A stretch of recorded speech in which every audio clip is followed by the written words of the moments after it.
पुढची महत्त्वाची बातमी आपण पाहूयात। दोन्ही राष्ट्रवादी आता एकत्र येण्याची शक्यता आहे। पुणे आणि पिंपरी चिंचवडमध्ये एकत्र लढण्याची शक्यता आहे। जिथे जिथे दोन्ही राष्ट्रवादी एकत्र येणार त्या संदर्भातली घोषणा आज होण्याची देखील शक्यता आहे। सूत्रांनी या संदर्भात माहिती दिलेली आहे। त्यामुळे आता राष्ट्रवादीच्या युती संदर्भातली घोषणा आज केली जाते का याकडे राजकीय वर्तुळाचं विशेष लक्ष लागलेलं आहे। तर महत्त्वाची आणि मोठी ब्रेकिंग न्यूज राष्ट्रवादीच्या गोटातून आपण पाहतोय। दोन्ही राष्ट्रवादी आता महापालिकेच्या निवडणुकीमध्ये एकत्र येण्याची शक्यता आहे। पुणे आणि पिंपरी चिंचवडमध्ये राष्ट्रवादी एकत्र लढणार का हे पाहणं महत्त्वाचं आहे।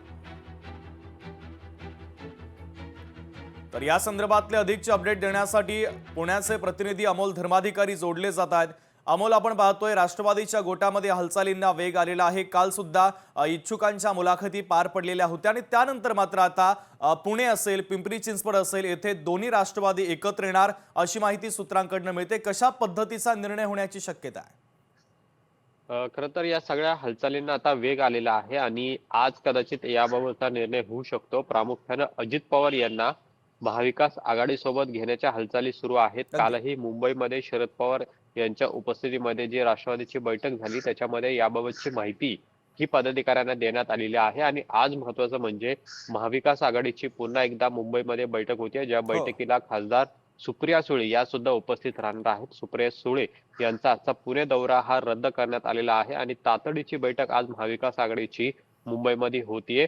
पुणे आणि पिंपरी चिंचवडमध्ये अजित पवार यांना सोबत घेण्याची दाट शक्यता आहे। तशा पद्धतीचा निर्णय सुद्धा झाल्याची माहिती आहे। कारण महायुतीच्या विरोधात लढायचं असेल किंवा त्यांना पराभूत करायचं असेल तर सर्व पक्षांनी एकत्र यावं अशा पद्धतीचा एक निर्णय यामध्ये झालेला आहे, ज्याच्यामध्ये काँग्रेसकडून सुद्धा होकार आलेला आहे, ठाकरेंच्या शिवसेनेकडून सुद्धा होकार आलेला आहे। आणि त्यामुळे अजित पवार हे महाविकास आघाडी सोबत महानगरपालिका पुणे आणि पिंपरी चिंचवड लढतात का हे पाहणं महत्वाचं आहे। दुसरीकडे मनसेबाबतचा काय निर्णय घ्यायचा याबाबतची सुद्धा चर्चा सुरू आहे। आजही ठाकरे बंधू याबाबतची घोषणा करू शकतात आणि त्यामुळे सगळ्यांचं लक्ष आजच्या या दिवसाकडे लागलेलं आहे। कारण कालही अजित पवार यांनी सूचक विधान केलेले होते की मतांची विभागणी जर व्हायची नसेल तर असं लढायला हवं अशा पद्धतीची इच्छा त्यांनी व्यक्त केलेली होती। आणि त्यामुळे काल सतेज पाटील यांची सुद्धा अजित पवारांनी फोनवरून चर्चा केलेली आहे आणि कशा पद्धतीने लढता येईल याची विचारणा केलेली आहे। आणि एकंदरीत पाहता की अजित पवार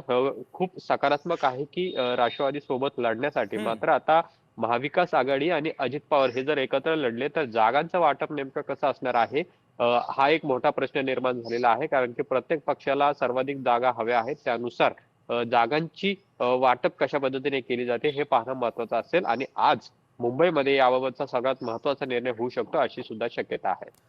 अगदी अमोल, तर दोन्ही राष्ट्रवादीच्या संदर्भात नेमका निर्णय काय आज संध्याकाळपर्यंत स्पष्ट होण्याची शक्यता आहे। तुम्ही आमच्यासोबत असेच जोडलेले राहा।